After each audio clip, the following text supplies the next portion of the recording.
But your happiness or fulfillment does not depend on any other human's acceptance of who you are. That would be a deluded thought.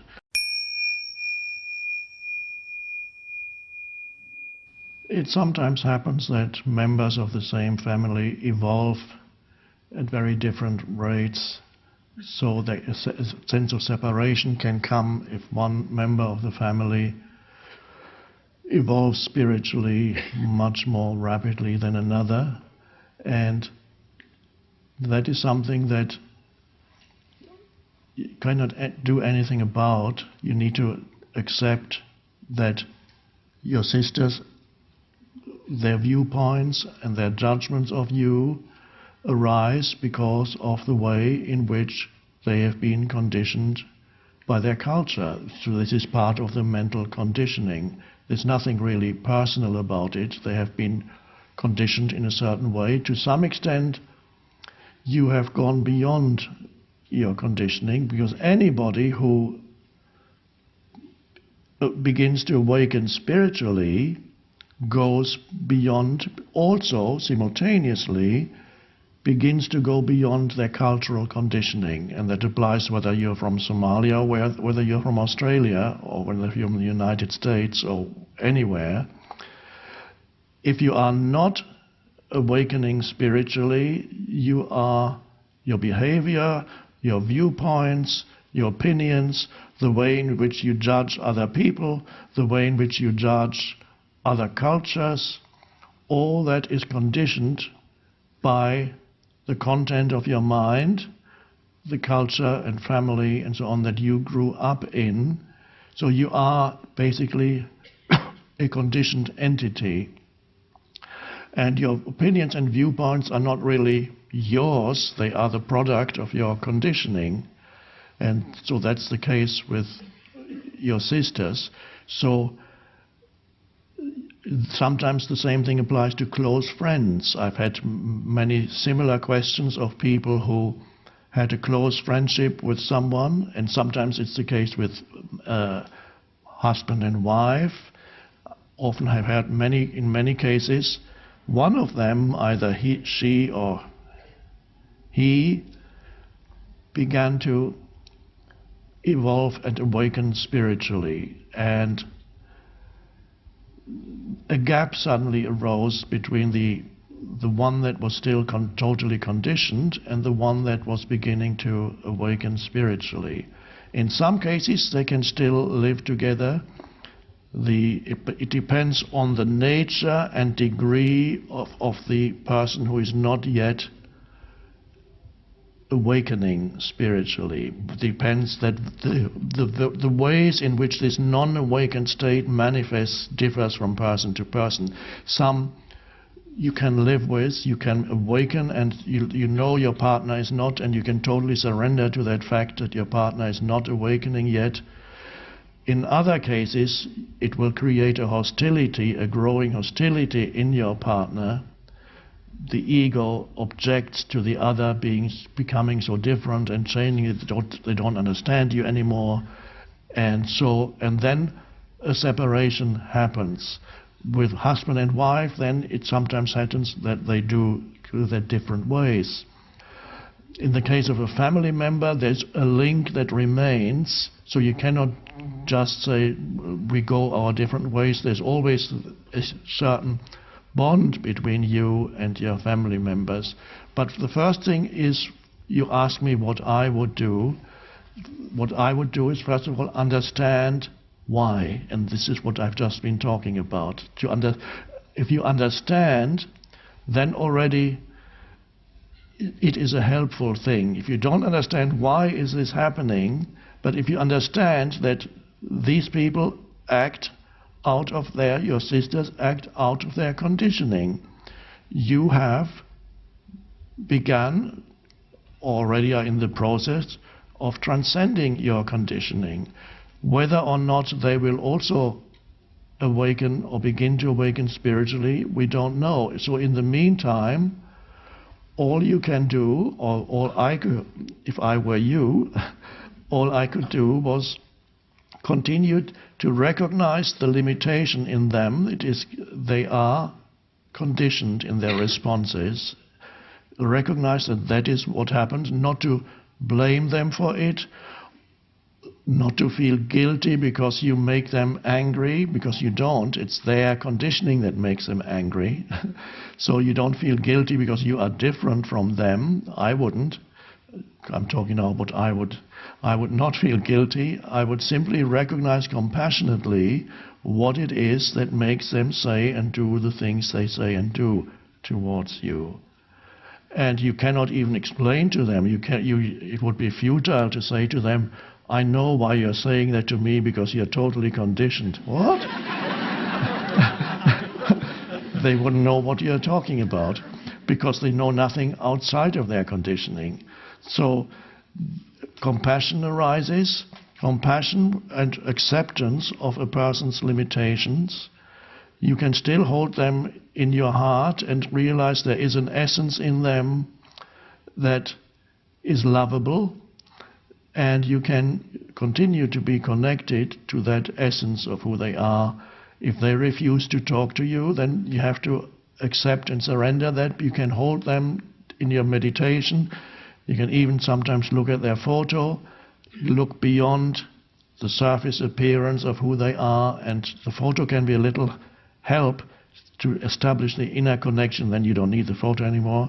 To establish the inner connection, feel the inner connection with their innermost selves, and even if they don't talk to you, that can still be there. And then you send, in the conventional New Age language, you send loving energy to them. There's some truth in that. So there's a loving, still a loving connection, even though you don't talk.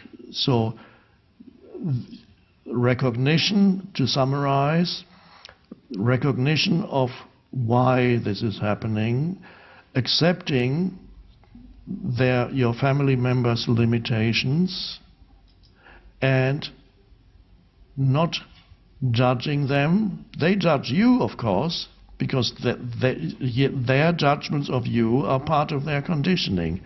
But you don't need to judge them. You simply see that this is a limitation of their state of consciousness at this present time. They will awaken too, in time, eventually, this lifetime or the next. So then you can begin to feel peaceful about it, so that it does not become a source of suffering, continuous source of suffering at the back of your mind. So if you can be in a loving relationship, even though you might not meet them much anymore or at all, you can stay in a state of love towards them, compassionately accept their limitations, and then see what happens. Sometimes in that way a healing does happen. It may be that at some point there's a crack in their conditioning and they're suddenly able to accept you, who you are for who you are now. But your happiness or fulfillment does not depend on any other human's acceptance of who you are. That would be a deluded thought.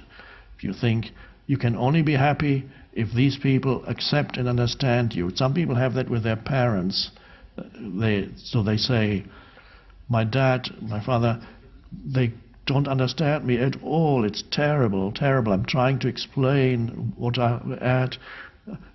Of course, they cannot understand you. It's beyond their comprehension if you have awakened spiritually and they haven't. So compassionately accept that they cannot understand you.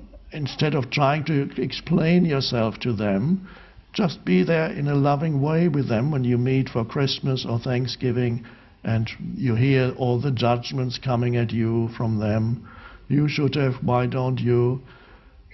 Look where it's taken you. Look at your sister, she married a millionaire, and you and you are into that weird kind of meditation stuff that's not getting you anywhere.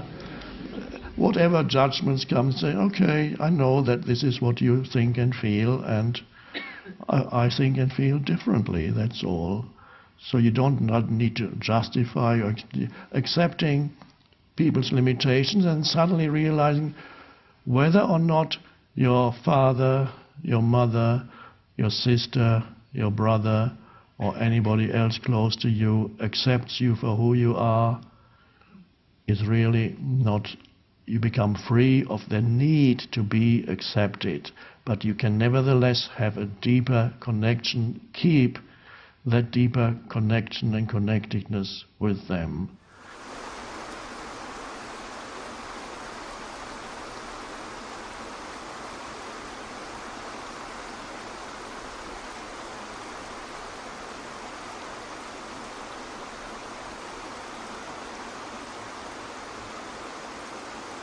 There is an eternal life there. There is a level at which the essence of that person, you know it beyond explanations, is eternal.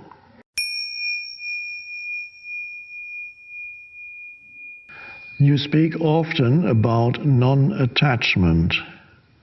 I can understand non-attachment to objects, but I can't comprehend non-attachment to my children or family.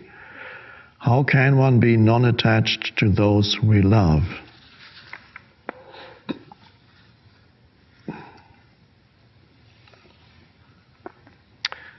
Good question. The questioner can understand non-attachment to things. Okay. Now, non-attachment to things, let's talk about that for a moment. Non-attachment to things does not mean not appreciating things, but it means not seeking yourself or to regard things as an extension of yourself,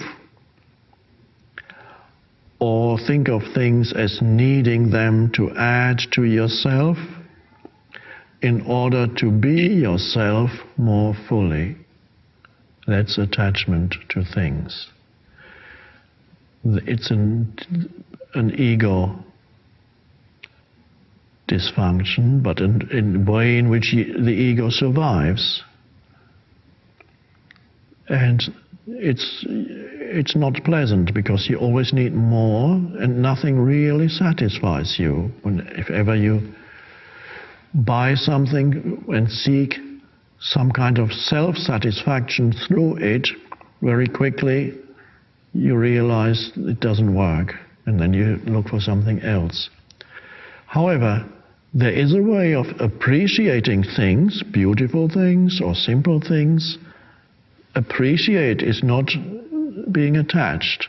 You can even love a piece of furniture or whatever it is, a little object, or a piece of something you wear too. Not saying all this needs to disappear. You can like things and appreciate them, love them in a sense of having appreciated, without the self-seeking in it. And when the thing leaves you, you lose it, or it breaks, or it gets stolen, or whatever. Without the attachment, you'll say, oh, it's a pity, but there's no reaction and no pain. You're able to let go, and that's a sign that something you appreciated, and yet when it's not there anymore, well, that's all right too. I always appreciated, since I started between the age of 30 and, well, up to the age of 30, 36, my main transportation was bicycle, and I always appreciated my bicycle, and I developed a strange habit. when I parked my bicycle and chained it to something, a railing outside, whatever, I would take a few steps and look back on it and just appreciate its beingness, a very strange habit. I would look back at it and look back one more time, there it is. And sometimes people ask, why are you looking back at your bicycle? Are you proud of it? Well, it wasn't a particularly special bicycle, just a normal. No, I appreciate it being there. And one day, then I got a car. Somebody gave me an old car, and then I lent my bicycle to somebody, and suddenly that person came and said, "I'm so sorry, I lost your bike. I didn't lock it for a few minutes, and now it's gone." And I had already gone through a shift in consciousness, so I said, "It's okay. It's gone. Nothing we can do about it. Hopefully somebody else appreciates it now." Then I developed the same habit with my old car. I would look back when I parked it. I'd look back and just appreciate it being there. And I do the same now that I have a much better car. And now with my good car, people think I must be proud of this car or something. But it's not that. I did the same with the bicycle. It's a strange habit. I'm not recommending anybody that he should do that, but it's a way in which I appreciate its being, and it's not attachment. But don't believe me. But the reality of attachment only comes out when it disappears. So let's wait and see. So yes, it's wonderful not to be attached to things and yet being able to appreciate things. And then comes attachment to humans, attachment to human beings. And the questioner asks, I can understand non-attachment to objects, but I cannot comprehend non-attachment to my children and family. How can one be non-attached to those we love? Well, you can't. It's not, nor is it desirable. Of course you are attached to those you love. And of course, if they should be taken from you, you feel pain and you weep.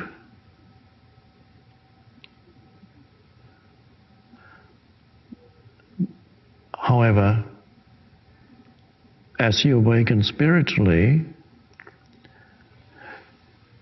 in addition to your attachment to a person that you love, there is a deeper level also present,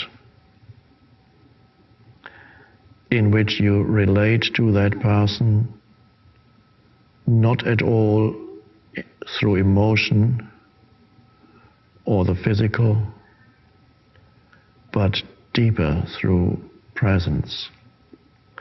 You feel their presence, you feel beyond emotion, you feel their essence. And that is vital, because now it means that the love has become, well, what word do we use? We could say spiritualized. It's not just emotional, that's only a very limited form of love. But you also realize the formless dimension in the other human being and in yourself at the same time. And as if a person should be taken away from you,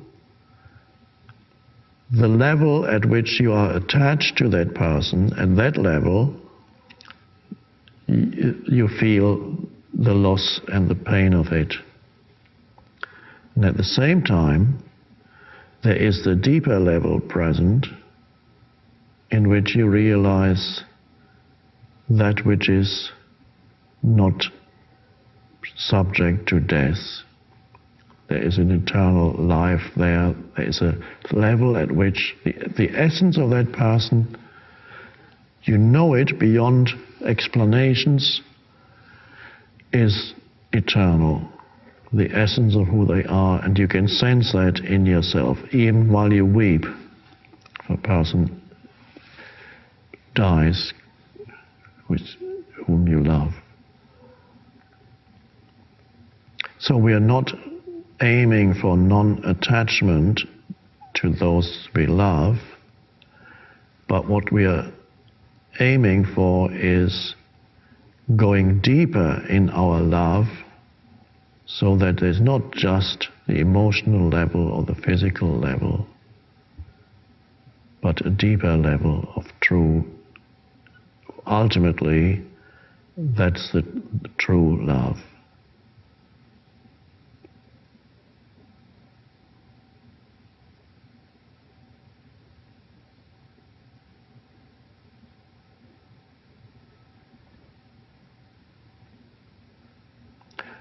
And don't wait until somebody whom you love is taken away from you to find that level.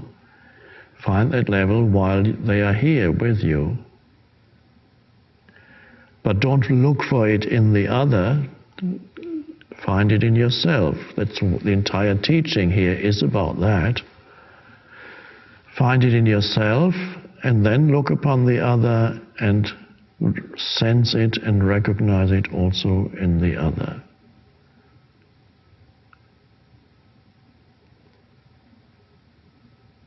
So there are times then when you can relate to a loved one, and that's an important part of the relationship, not through words and thoughts, not through physicality,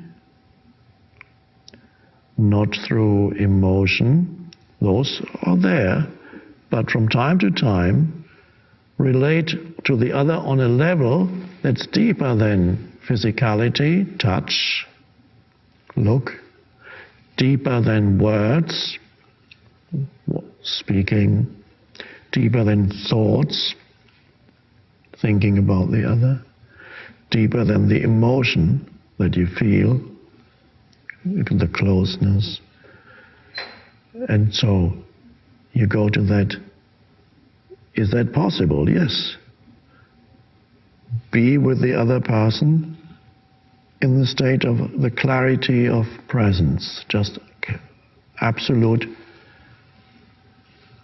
spacious awareness. Look at the other in spacious and through spacious awareness.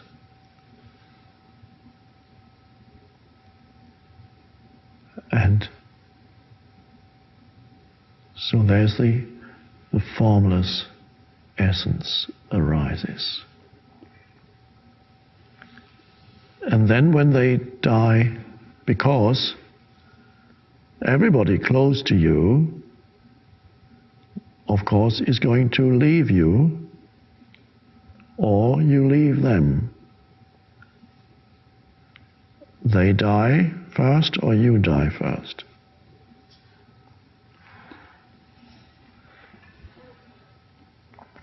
And it's absurd to not to consider that. And when death finally comes, yes, of course you feel pain, but to react as if that were the greatest unnatural thing to happen ever in the world, of course that's what it feels like if you've never even considered death, the reality of it, which is all around you. But to go beyond death, don't wait for death. Die now to that exclusive identification with form. Die to the mind-made self.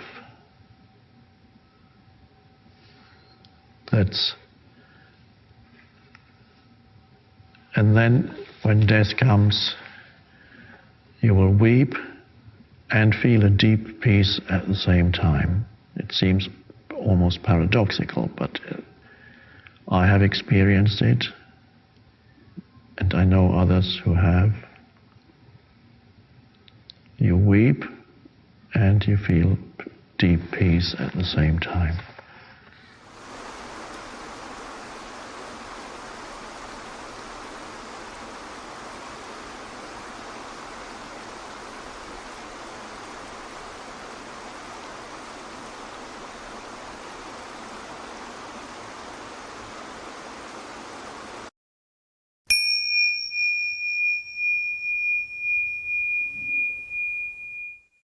So you are then be vigilant about self-image arising, self-esteem, self-worth. Now, on the conventional level, self-esteem or self-worth are derived from the way in which you relate to society that you live in. To a large extent, certain things that you may have achieved or that you may possess. Or in some traditional cultures, your sense of self-worth is to do with your ancestors. Not so much in the Western world, and certainly much less in so-called new countries like United States or Australia or Canada. In the new countries, your ancestors are not that important for as far as your sense of identity is concerned. But in older cultures, your sense of identity and sense of self-worth is sometimes to a large extent derived from your ancestors.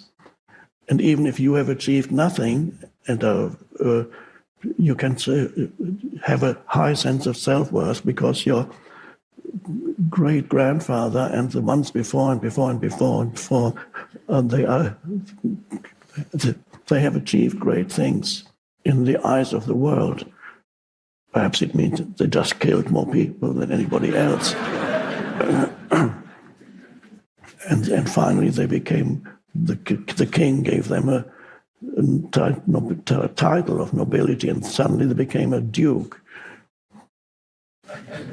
And you have pictures of your ancestors on the walls.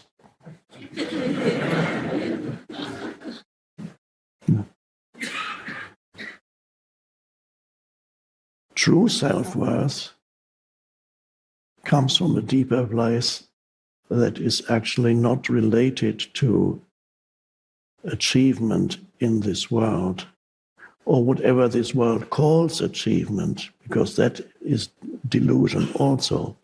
What is it that makes a successful life? Now, the world has a certain opinion about that. The mainstream culture.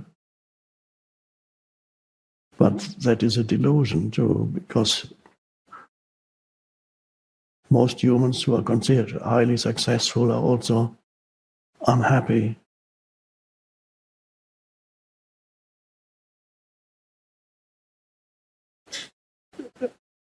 Burdened with a huge ego in many cases, making themselves and others unhappy in the process. True self-worth comes from that place of beingness. It comes from the I am. And it is not comparative. On the horizontal dimension in this world, your self-worth is always there. You need comparison. And to have a heightened sense of self-worth, you need to be better in some ways than others. You compare yourself to others, and that determines your sense of self-worth. Possessions, looks, knowledge, skills, all these things that you have, things that you can do, things that you know. Self-worth could be about all your knowledge in your mind that you have accumulated. So do you derive your self-worth from those things? But it relies on comparison. Compared to others, one person says, I look much better. I look better, not me, obviously, I'm just talking about. My body's better than other bodies, my appearance. And you derive your self-worth from external appearance for a while, until time does something to it, as it will, unless you die first. But eventually time will erode the things that you identify with when your self-worth is derived from physical strength or physical appearance. And then eventually you shrink like an apple that you leave for too long on the kitchen counter. At first the apple looks... and then you forget it in a corner of your kitchen counter, and then a few weeks later it has shrunk.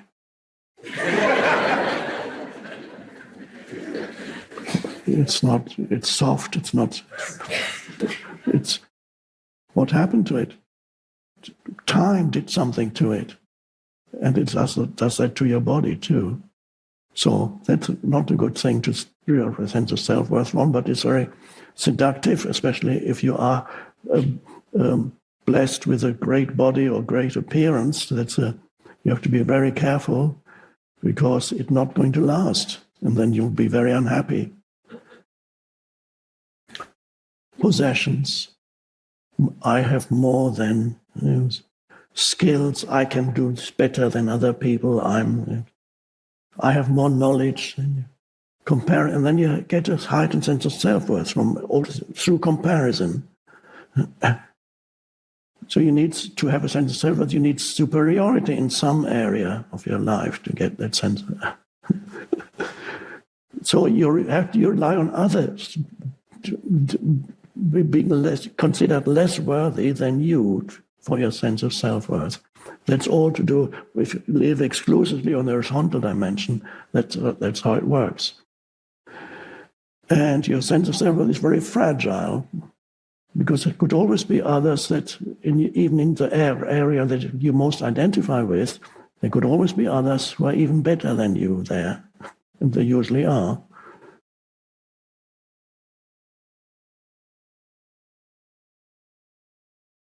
And the true self-worth is not comparative at all. It comes directly from the realization of the being that you are, which is precious.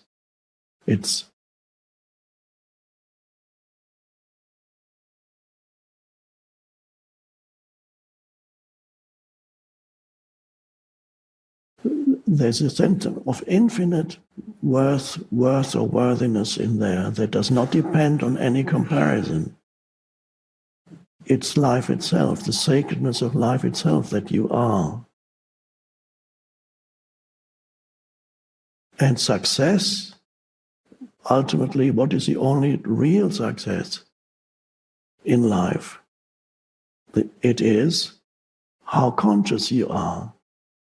How much consciousness is manifesting, emerging, shining through you here and now. Not your historical past. Let's say that one or two of you have had a very bad life up to this point. Maybe every decision you've made has been wrong and it has led to disastrous consequences. Maybe you spent years in prison, and then you're out, and then you didn't succeed in that, and then you suffered and so on.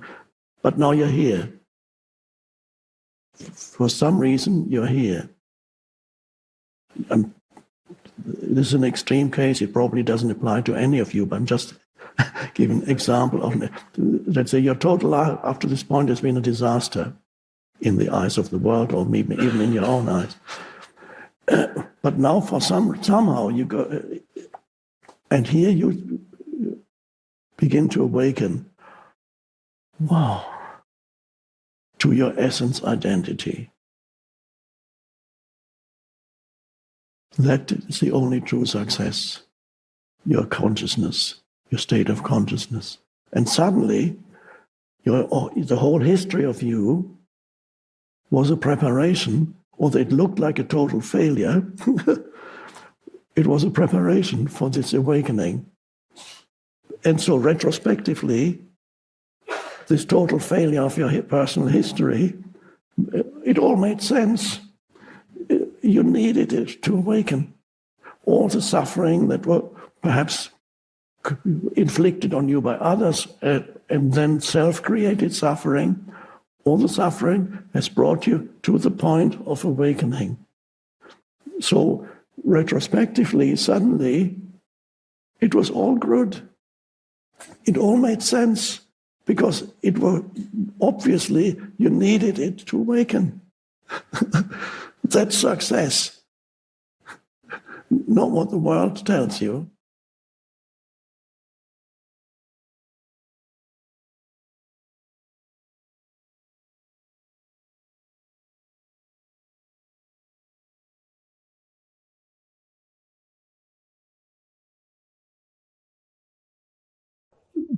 Otherwise, you are consciousness identified with form, the ego, trapped in form, the dream of form.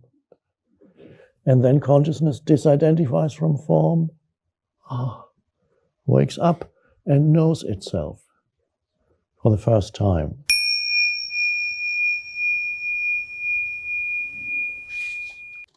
This is a very short question, and hopefully the answer also will be short.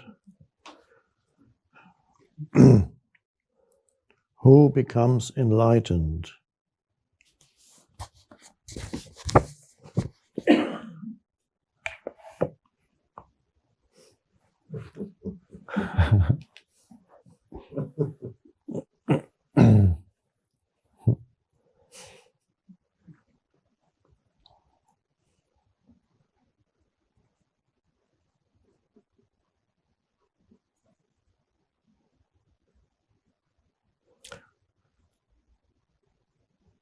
So we could say the person does not become enlightened, but the person becomes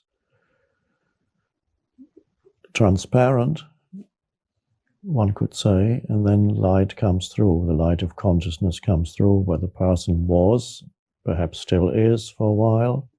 It's not an attainment, it's a disappearance of the density of the mental emotional layers that identification with which is the person. So the person becomes transparent, so to speak, all the structures. For example, it starts with the mind. The mind movement is interspersed with spaces, and that's how the light gets through, the light of consciousness. And so nobody becomes enlightened as such. Enlightenment, if you even want to use that word, is an awakening of consciousness. Was consciousness then asleep? Well, in some way, yes. Whenever there's identification with something, consciousness is dreaming the dream of form. And so, on the one hand, consciousness wants to continue the dream of form, and on the other hand, the dream of form means creating more forms. This is one movement in the universe, is to create more differentiation in the forms. This is the universe is obviously creating form. Look at the life even on one planet. Even if you just look at the life forms in the sea, millions of different life forms. So the universe actually loves that movement into form. And then there's something else that the universe loves, and that's the return to the source. to know itself. How do I know these things? Well, just through knowing this, the outer movement, the return movement.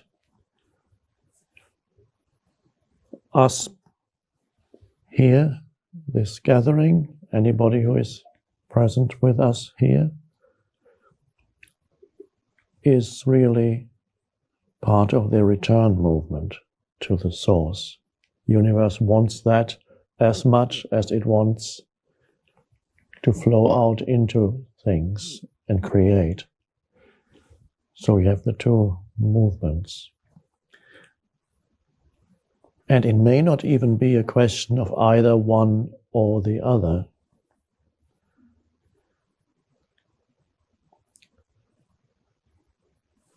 It is possible for us to embody within both movements so that we continue to create, but not blindly anymore, not egoically anymore, not compulsively anymore, which is there, for example, with the compulsive wanting more things, wanting more. That's part of the ego, and that's part of the universe's need to more things, more stuff. But we can embody the return movement, and then when the awakening happens, the awakened consciousness can also create. Why would it do that? Not out of any need, but out of joy. A joyful creation, like an artist is joyful in it, not an egoic artist, but an artist who deeply enjoys the act of creativity. So we can consciously create form, but be aligned with the source. So through the human form, the source can create consciously rather than dreaming the dream of form, which is identification with forms. Conscious creation, a beautiful thing. So there may be some questions about that today, we'll see.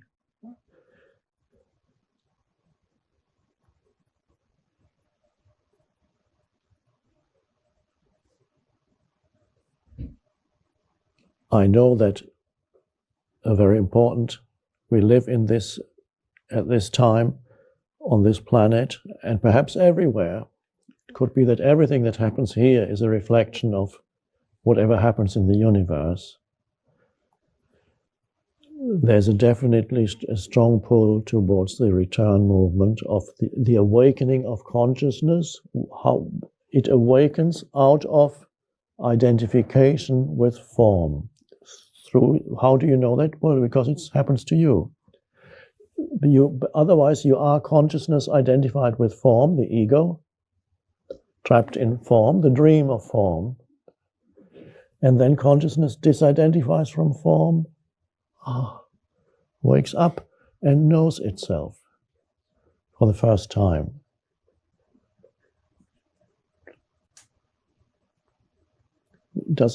Nothing needs to change for you to know. You stay where you are, and then you suddenly know reality as yourself.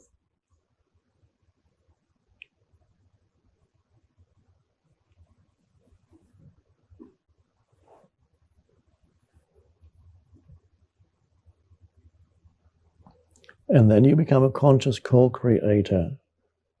The universe moves through the human form and creates either a lot or little, doesn't matter, on nothing. It doesn't need to create. It's free not to create. Maybe you're a frequency holder who is not interested in creating. You can just be aligned with the source. And yet there too, something, you're still here in this dimension, something of the source will flow through you into this dimension. Don't attempt to understand all this intellectually, because it cannot be understood. I'm giving as much, and perhaps too much already, of what can be understood.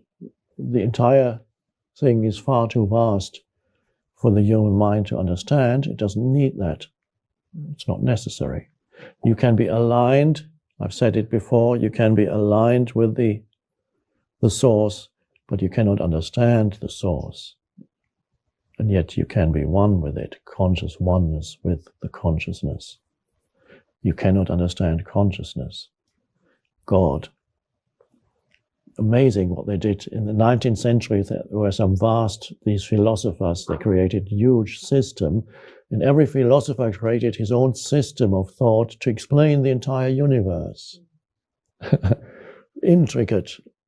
And then they presented these as books, that this is the entire universe explained. And then they had followers, and now kind of it's not fashionable anymore to attempt to explain the entire universe in some kind of system. Hegel did it.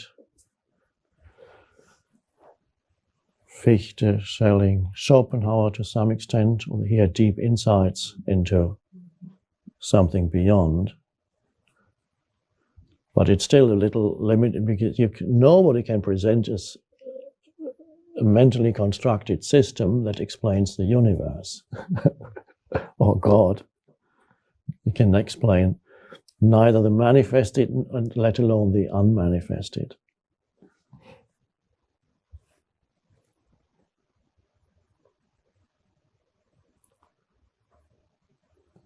Many humans are going through the enlightening process. Enlightening has two, fortunately in the English language, light has two meanings, which is very nice.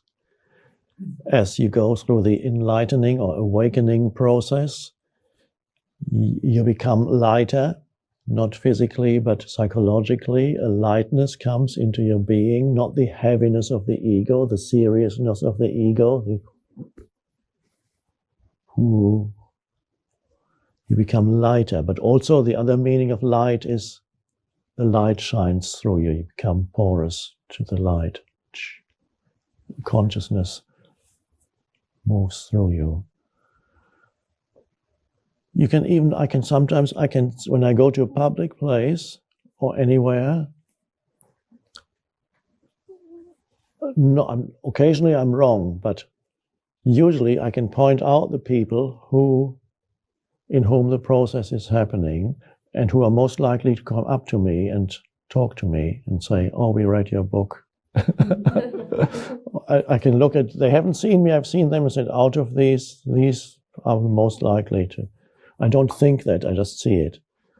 And then I put my sunglasses on.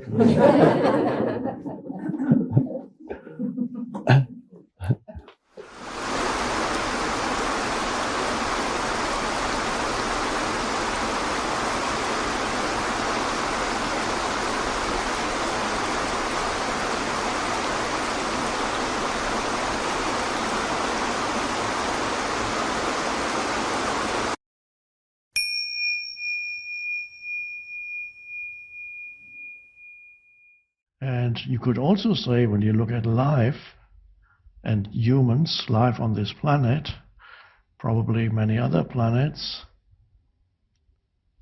you would say, well, it's all very well. Sometimes it seems to work that through facing challenges and problems, we grow. We grow out of identification with mind. We grow out of the ego. We transcend our conditioned state of consciousness, and a new consciousness arises. And if I know, not actually speaking for myself, without facing difficulties and challenges, there would not have been any growth in consciousness and no awakening. If I had had for example, a trust fund, where you know from a very early age Your parents have already looked after your security. And you know from an early age, if you don't want to work or anything, you don't have to. You can have a comfortable life without ever doing anything. So there are people like that. There may even be one or two here, but if you are here and you are a trust fund baby, then other things must have happened to you that created difficulties.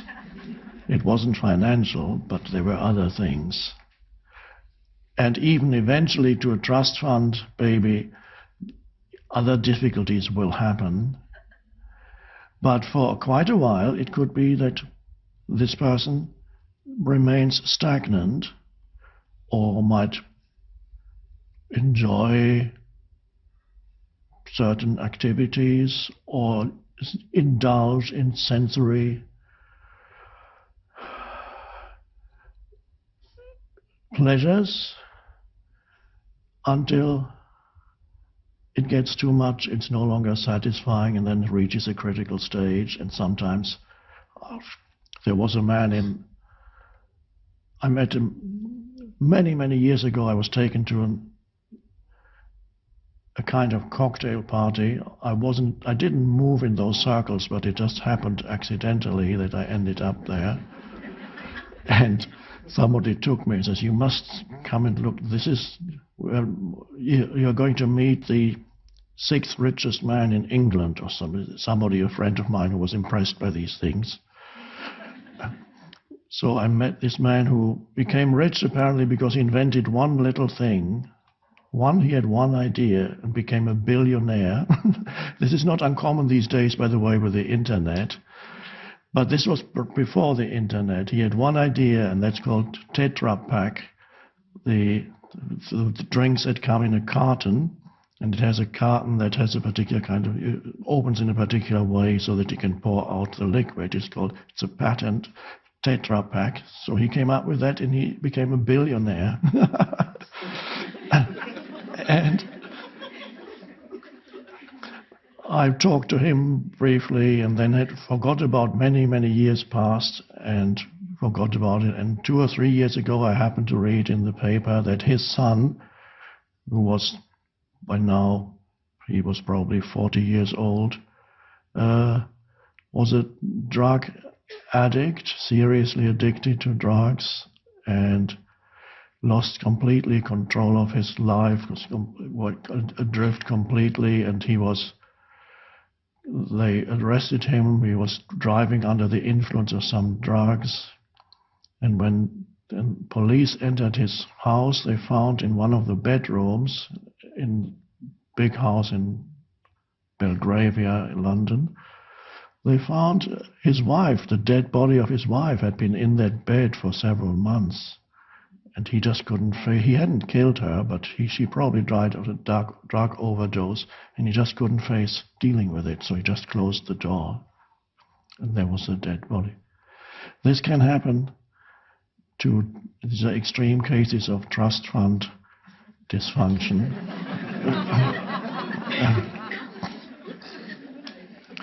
So, in other words, when life gets too easy for you, things can quickly deteriorate.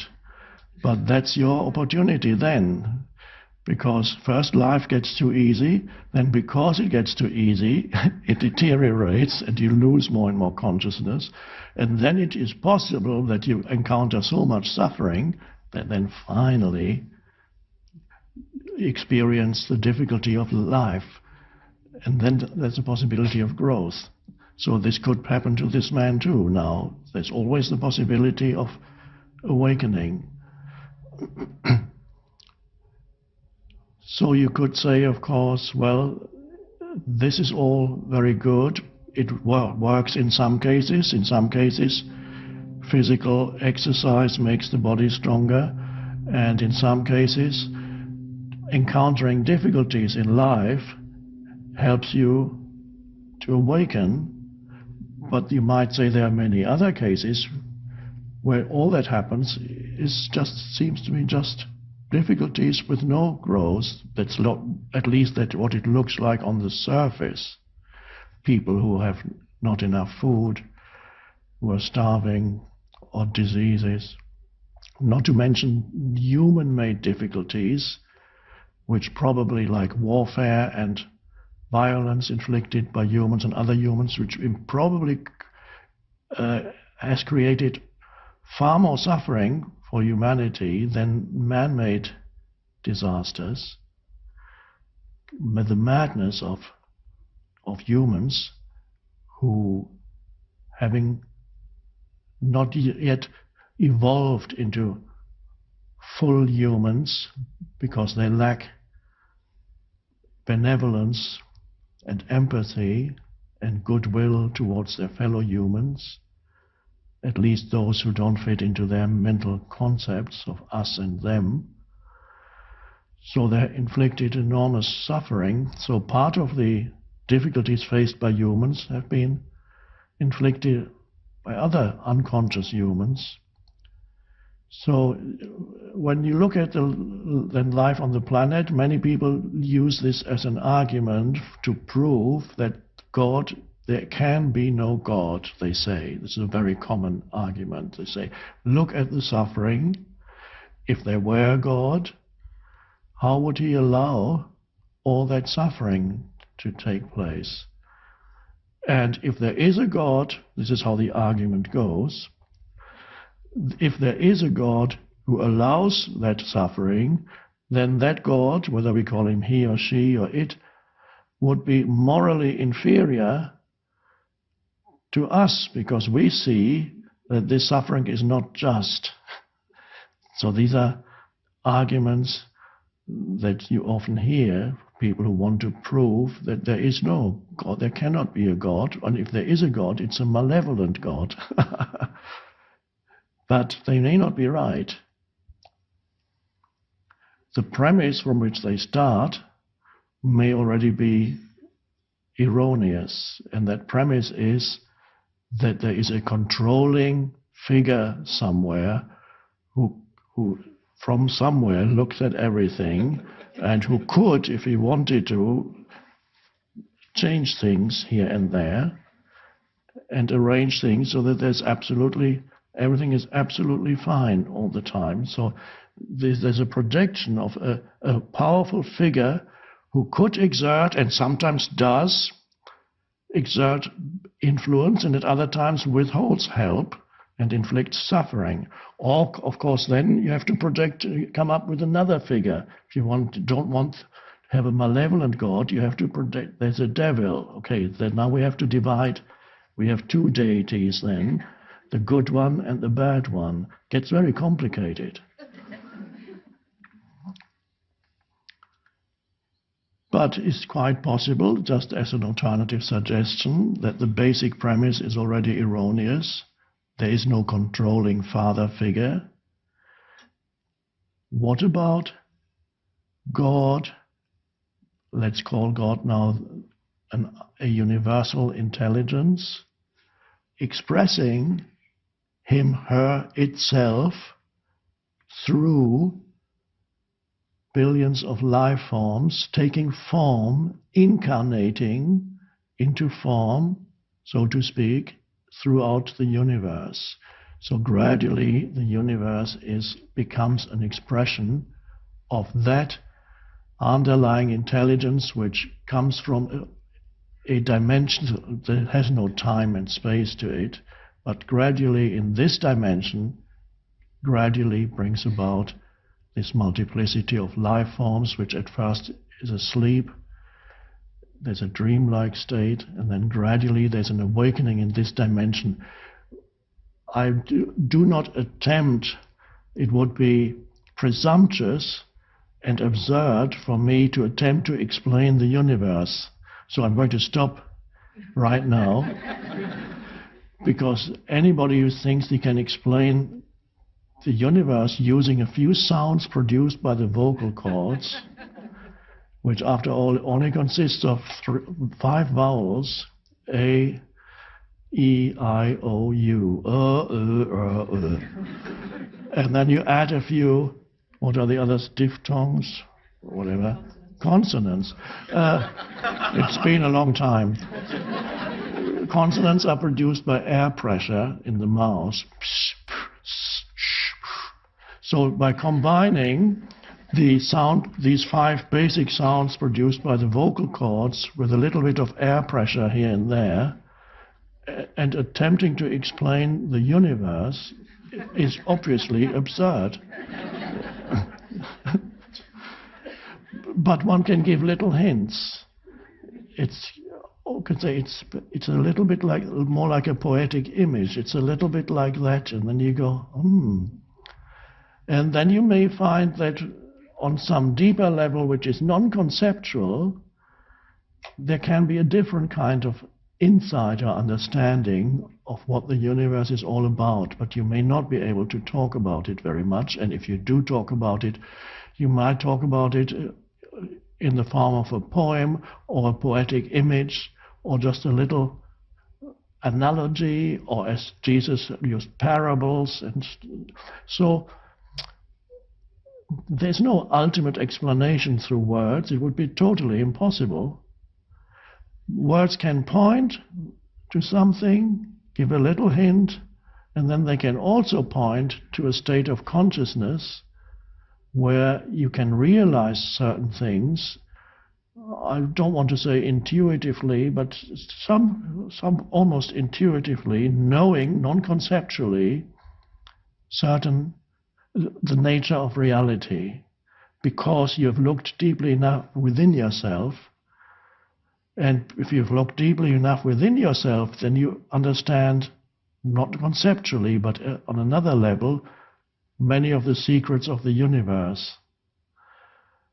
So, because it's all in you, you're a microcosm of the entire universe. If you understand the universe, understand yourself. Not conceptually, you can't go very far conceptually.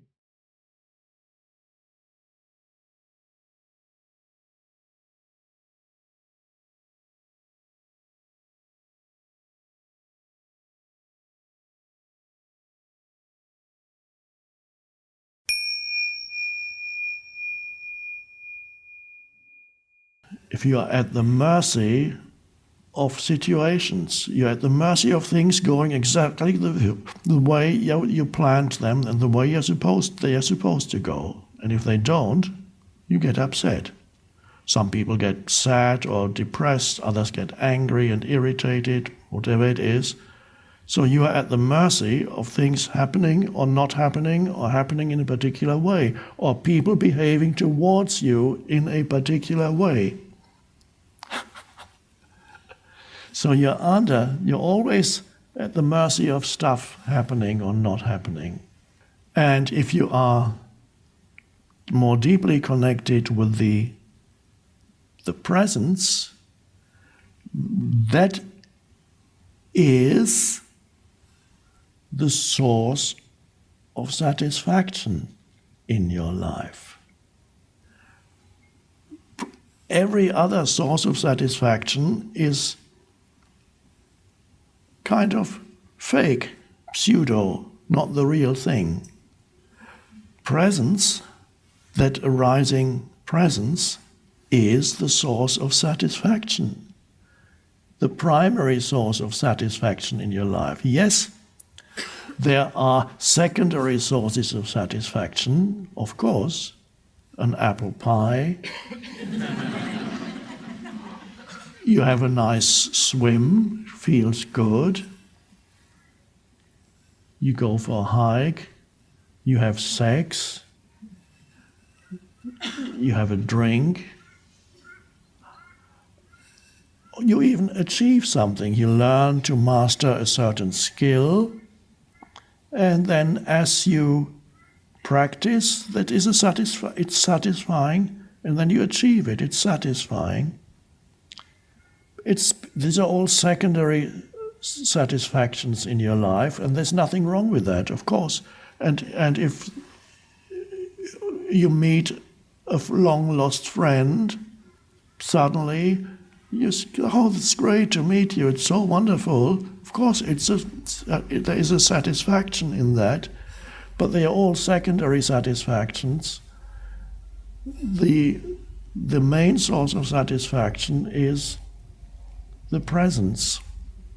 And even all those things that are secondary satisfaction, many of them are because for a moment they bring you into presence. For example, if you're climbing a mountain, or you're hiking, or you're walking on the beach, or you're swimming, certain activities take you out of your mind and can bring you into presence while they last.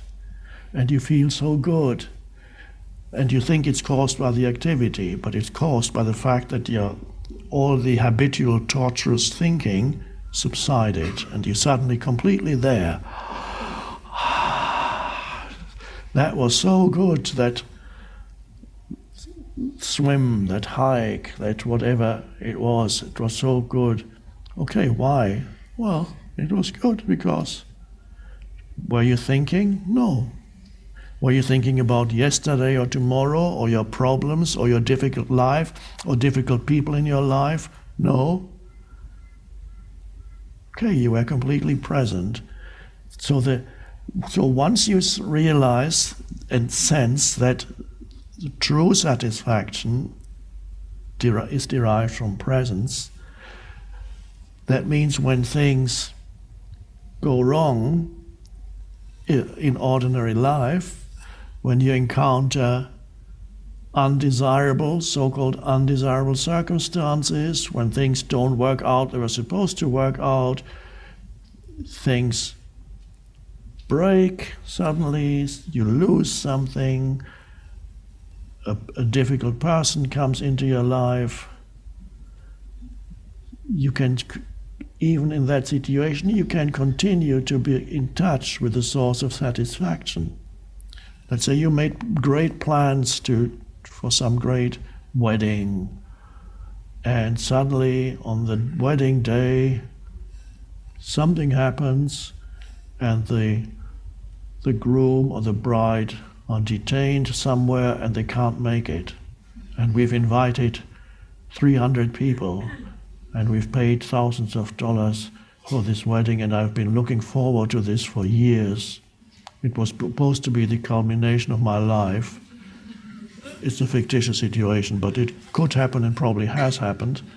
It's just one of many possible examples. So this is a very unpleasant thing if you're not in touch with the true source of satisfaction, and you go all shaky and upset, or hysterical, whatever, depending on your predispositions. You lock yourself in a room, or you scream, depending on whatever kind of ego you have. But if you are in touch with the source of satisfaction, in presence, wow, okay, that's a pity, but of course we'll have it some other day. And you continue to feel a sense of aliveness, because after all, this moment isn't that bad, just because the wedding has collapsed, and I'm using the collapsed wedding as a metaphor, whatever collapses or goes wrong. So here we have, and you are then above the situations in your life. They don't control you anymore. And I wouldn't go so far as to say that you control them. To some extent, of course, you can manifest certain good things, but you're never totally in control of externals. There are many other factors. And you don't need to be totally in control of externals. So, question always arises, are you above the situation, or are you below the situation? Are you at the mercy of situations and people, or are you free of dependency on how other people behave towards you, or how certain situations evolve or happen, or dependent on whether something happens or does not happen? Shortly after this shift in consciousness, I had saved some money to visit my dad in Spain, and because his wife was extremely challenging, it was agreed that I would stay in a small hotel I think I was about 30 years old. So I was looking forward, of course, to I lived in England, going to sunny southern Spain, spending 10 days there, and my dad booked for me a place. He didn't have any money at that time. Well, he had some money, but I think not enough to book a great room for me. So he made a booking, but he hadn't looked at the hotel or the room. And when I arrived, the hotel was by the sea. So I imagined a view of the beautiful blue Mediterranean Sea. And when I got there and I looked out the window, there was a brick wall. It was facing away from the sea, and there was a kind of cliff, and there was just a brick wall and a little bit of sky. And so I stood there and looked at the brick wall, and suddenly I felt incredibly peaceful. And I suddenly realized it doesn't matter at all whether I have a sea view or a brick wall. Why didn't it matter? Because there was a flow of satisfaction coming from within. If it had been my choice, I would have said, I prefer a sea view to a wall view.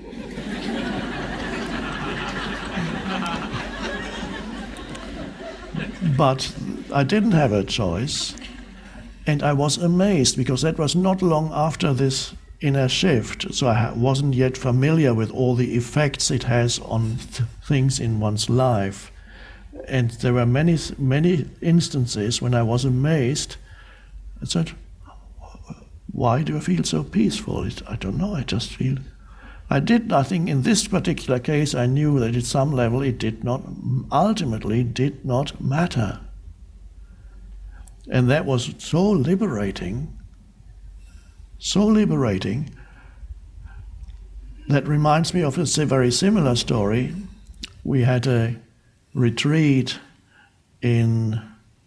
probably in Oregon many years ago, and one of the participants, who was also a friend of ours, had just started to unpack things in her room, the retreat room, when a woman burst into her room without knocking, in tears and sounding hysterical, and she said, "This was supposed to be my room." And they put me somewhere else. I asked specifically for this room. I've been waiting for this retreat for a long, long time, and I'm having difficulties in my life, and this is just so dreadful.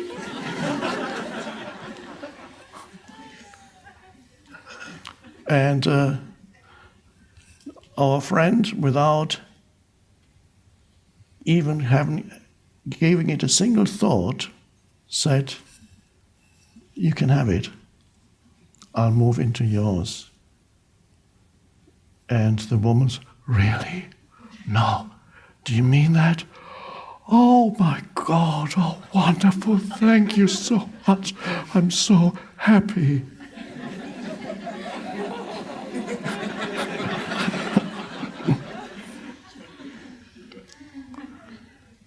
It is probably true that she had been through difficult times, yes. But she was totally at the mercy of externals. And our friend, I didn't inquire further how she felt when she moved into that undesirable room, which probably wasn't that bad. I don't think there was a brick wall outside the window. She was fine. So in her there was some connectedness with the source of satisfaction. So her well-being did not depend on what kind of room she was in.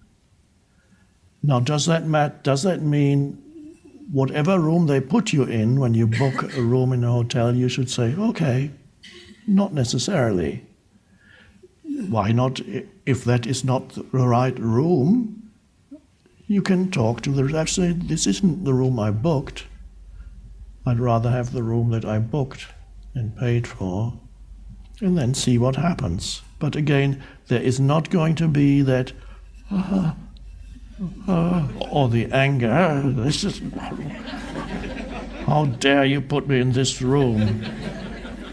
You lose all, there's no longer a flow of, do you remember we talked about what makes up a true human? It's goodwill towards other humans, a flow of benevolence and goodwill no matter what the situation is. And even if you're complaining about your room, you can complain, and there can still be a flow of benevolence and goodwill because there is a human being there. That human being may have nothing to do with the fact that they put you in the wrong room, and you probably know that, but you're angry with him or her.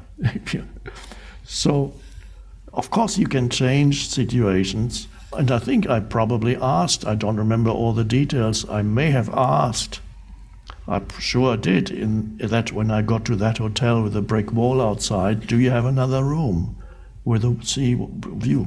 Sorry, that's all we have left. Okay. So it was a surprise to me that I could be okay with that. And I don't know how this woman from the retreat, whether she benefited from the retreat, and whether by now, I haven't seen her in a long time, I wish her well, and I do hope that by now she has found the source of true satisfaction within herself, so that the wrong room does not create an enormous amount of suffering. If a wrong room creates an enormous amount of suffering, how much suffering when something really goes wrong?